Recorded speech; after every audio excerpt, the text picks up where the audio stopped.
रविंद्रनाथ टैगोर का जीवन परिचय। विश्वविख्यात कवि, साहित्यकार, दार्शनिक और भारतीय साहित्य के नोबेल पुरस्कार विजेता हैं। उन्हें गुरुदेव के नाम से भी जाना जाता है। बंगाल साहित्य के माध्यम से भारतीय संस्कृति की चेतना में नई जान फूंकने वाले एक मसीह थे। हेलो दोस्तों, कैसे हो आप सब? उम्मीद करता हूँ सब बढ़िया ही होगा। स्वागत है आपका आपके अपने channel Indira TV the story box में।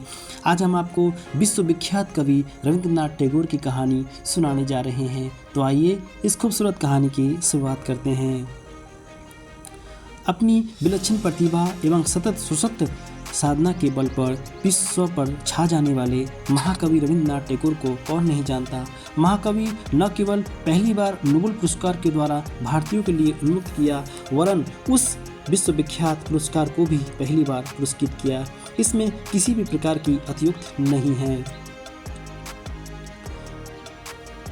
सरस्वती के इस व्रत पुत्र ने लक्ष्मी की गोद में भारत की महानगरी कलकत्ता में 7 मई 1861 को जन्म ग्रहण किए। इनके पिता महर्षि देवेंद्रनाथ टैगोर ब्रह्म समाज के संस्थापक में अग्रणी थे। बड़े घर के लड़कों की तरह इनका बचपन नौकरों के कठोर एवं दुखद नियंत्रण में बीता।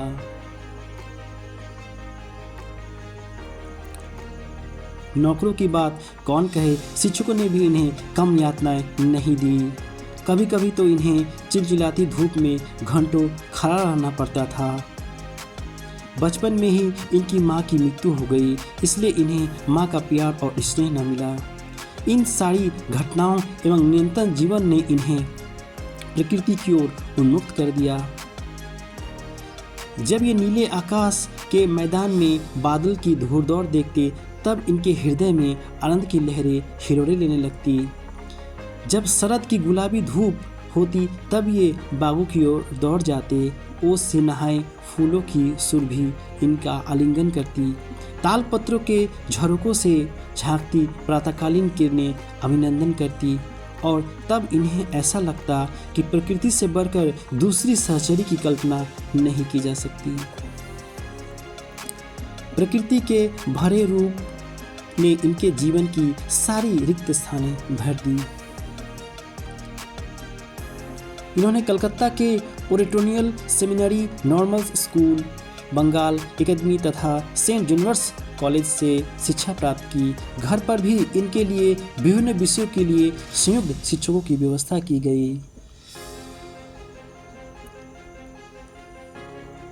सन 1878 ईस्वी में ये उच्च शिक्षा के लिए इंग्लैंड भेजे गए। पहले तो इनकी शिक्षा ब्राइटन के पब्लिक स्कूल में हुई, फिर ये लंदन विश्वविद्यालय में भर्ती हुए।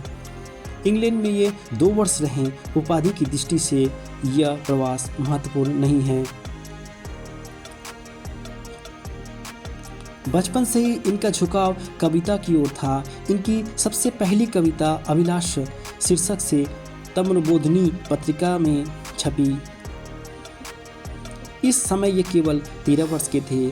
आरंभ में रवि बाबू, चंडीदास और विद्यापति जैसे वैष्णव कवि का अनुकरण करते थे, किंतु बाद में इनकी मौलिक रचनाएं प्रकाश में आने लगी। 18 वर्ष की उम्र के बाद इनकी रचनाओं की झड़ी लग गई। शायद ही ऐसा कोई वर्ष हो जिसमें इनकी कोई जोरदार मौलिक रचना न आई हो। आप देख रहे हैं Indira TV the story box. 23 वर्ष की उम्र में इनके जीवन का दूसरा अध्याय खुलता है। इनका विवाह मृणालिनी देवी के साथ हुआ, और साथ ही साथ अपने पिता की जमींदारी की देखरेख के लिए इन्हें सियालदा जाना पड़ा। सियालदा में इन्होंने सामान्य मनुष्य के जीवन को बड़े ही निकट से देखा। इसी काल में इन्होंने चित्रगंधा, राजाओं और रानी जैसी रचनाएं प्रस्तुत की। साधना नामक पत्रिका का भी संपादन किया। इतनी कम उम्र में रवि बाबू बंगाल के पत्र पत्रिकाओं पर छा गए। आप देख रहे हैं Indira TV the story box. सन 1883 में रविंद्रनाथ टैगोर ने मृणालिनी देवी से शादी की थी। फिर इनके 5 बच्चे हुए। अफसोस की बात यह है कि उनकी पत्नी का 1902 में निधन हो गया था। बाद में उनकी 2 संतान, बेटी रेणुका और बेटा समिंद्रनाथ का भी हैजा के कारण निधन हो गया। इस घटना से रविन्द्रनाथ टैगोर काफ़ी अंदर से टूट गए। वे उदास रहने लगे, किंतु महाकवि अविचल भाव से अपनी साहित्य साधना में लगे रहे। आप देख रहे हैं Indira TV the story box. Rabindranath ने अपने जीवन में शिक्षा का बड़ा ही कटु अनुभव किया, इसलिए यह प्राचीन ऋषियों की परंपराओं के विद्यालय की स्थापना करना चाहते थे, जहाँ मृग छौने मृगदानों में कैदी नहीं किए जाते, जहाँ शिक्षार्थी चार दीवारियों में बंद नहीं किए जाते। महाकवि का यह स्वप्न तब साकार हुआ जब इन्होंने 1901 में शांति निकेतन की स्थापना की। शांति निकेतन इस हिंसा द्वेष के जर्जर संसार में एक ऐसा अलोक स्तंभ है जिसमें रक्त सिंधु में डूबती तैरती मानव जाति को सुरक्षा की आशा किरणें प्राप्त होती है। आरंभ में तो यहाँ केवल 2-3 छात्र थे, लेकिन धीरे धीरे छात्रों की संख्या सैकड़ों तक पहुँच गई। आज शांति निकेतन विश्व भारती विश्वविद्यालय के नाम से प्रसिद्ध है।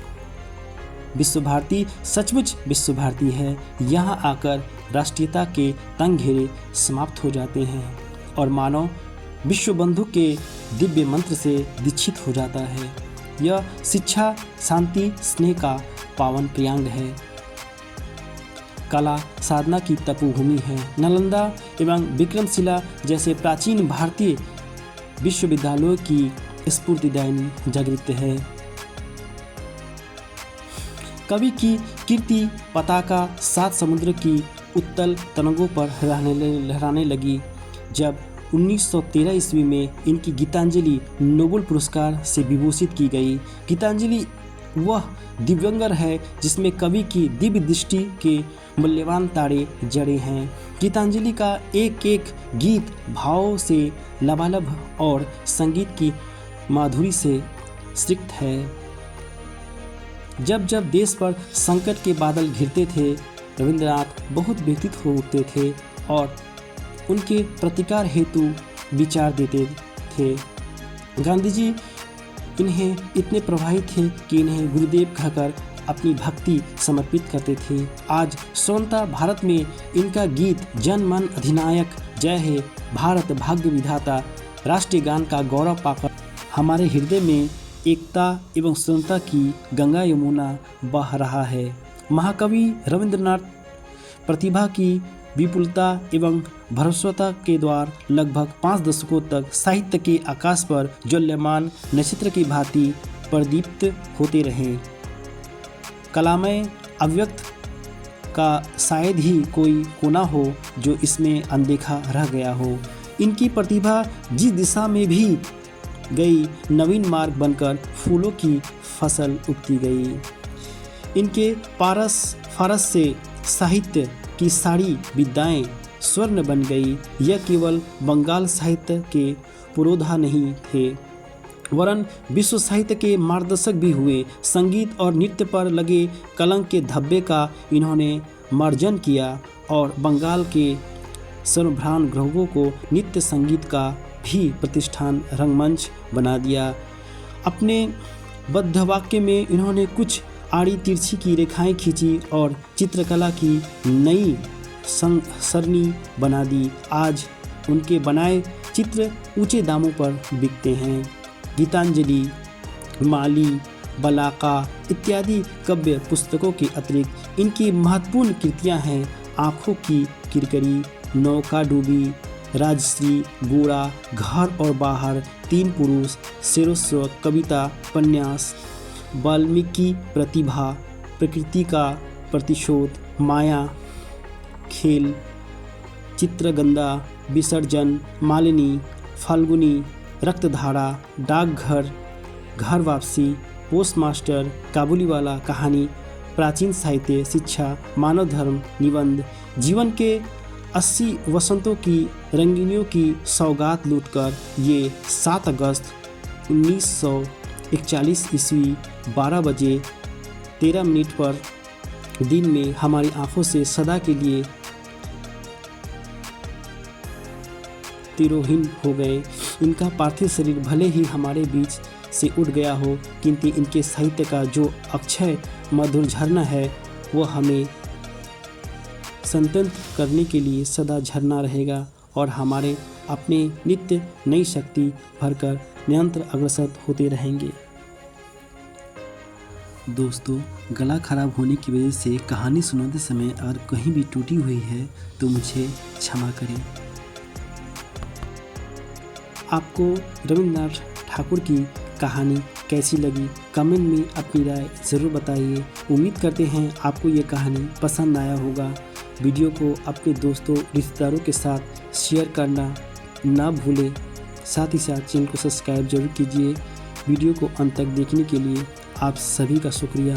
फिर मुलाकात होगी नए वीडियो के साथ। अपना ख्याल रखें। धन्यवाद दोस्तों।